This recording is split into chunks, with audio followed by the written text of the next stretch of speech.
Option आप बोलते हैं तो आप उनको बता सकते हैं कि पीसीपीएनडीटी एक्ट में जो रूल्स हैं वो यही हैं कि आपकी आइडेंटिटी जरूरी है, आपकी मेडिकल हिस्ट्री जरूरी है और आपका कंसेंट जरूरी है। ओके। एक आपका क्लिप है जो बहुत मुझे इंटरनेट पर मिलता है, जी स्पॉट का है। जी स्पॉट कुछ नहीं होता है जैसे उस रील में चला है वो बेसिकली बात ये है कि जो डॉक्टर भी थे ना, डॉक्टर ग्राफनबर्ग, उन्होंने एक एरिया डिस्क्राइब किया था जिनके नाम पे ये स्पॉट पड़ा है। उन्होंने ये नहीं बोला था ये बटन दबाने से ऑर्गेज्म होता है, उन्होंने बताया था इस एरिया में अगर आप स्टिमुलेशन करें तो लोगों को ज्यादा प्लेजर फील होता है। बेसिकली हमारे शरीर में एक ऑर्गन होता है, उसको हम क्लिटोरिस बोलते हैं, और क्लिटोरिस का थोड़ा सा पार्ट हमें बाहर दिख रहा होता है, छोटे से मटर के दाने जैसा एक ऑर्गन होता है। एक्चुअली वो अंदर काफी बड़ा होता है, it's about the size of your palm, और वो इंटरनल ऑर्गन होता है। तो जैसे कान खुजाने में बहुत मजा आता है ना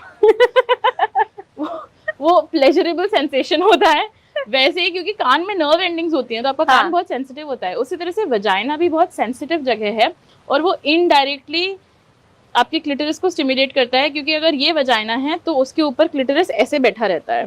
तो अगर मैं यहाँ कुछ डालूंगी तो वो वॉल के थ्रू थोड़ा तो स्टिमुलेट होएगा ही। इस वजह से पेनिट्रेशन और वजाइना के अंदर स्टिमुलेशन प्लेजरेबल होता है, but less than 2% women masturbate with inserting anything inside their vagina. Less than 2%, बहुत बड़ी बात है ये, क्योंकि हम जब भी ऑर्गेज्म का रिप्रेजेंटेशन देखते हैं मीडिया में, चाहे वो पॉर्न हो, चाहे वो टेलीविजन हो, चाहे वो फिल्म हो, तो वो ये होता है कि पेनिट्रेशन से अचानक से कोई बटन दब के ऑर्गेज्म हो गया, ऐसे नहीं होता है for most women. So G spot एक जोन होता है, ऐसे एक एरिया होता है between I think 1 o'clock and 11 o'clock in the vagina, जिसमें stimulation can be more pleasurable.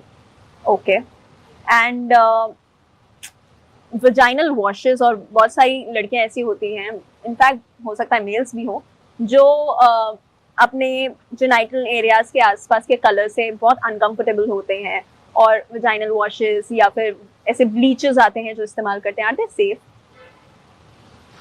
Bleaches no, lightening creams no, because अक्सर इनसे एलर्जिक रिएक्शन से साइड इफेक्ट क्या होता है, और pigmentation. Okay. And genital area में पिगमेंटेशन नॉर्मल बात है, प्यूबर्टी के टाइम पे ये होता है। तो अगर आपको बच्चों के जेनिटल्स अट्रैक्टिव लगते हैं तो आपके पास और बड़ी प्रॉब्लम्स हैं डील करने के लिए जिसमें बिल्कुल पिगमेंटेशन नहीं है, but pigmentation in your genitalia is completely normal. Vaginal wash के बारे में बात ये याद रखनी है कि जब भी आप मुंह धोते हैं, आप फेस वॉश करते हैं, तो आप नाक को बाहर से धोते हैं, नाक के अंदर उंगली डाल के फेस वॉश नहीं लगाते हैं।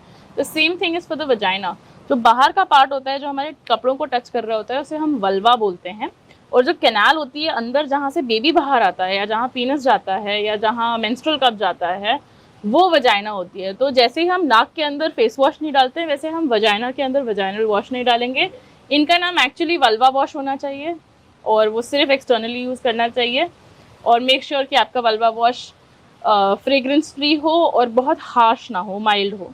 And if somebody is not using it, in that case that's what I recommend. Okay. The best is not to use anything, साबुन, normal साधारण पानी से। Okay.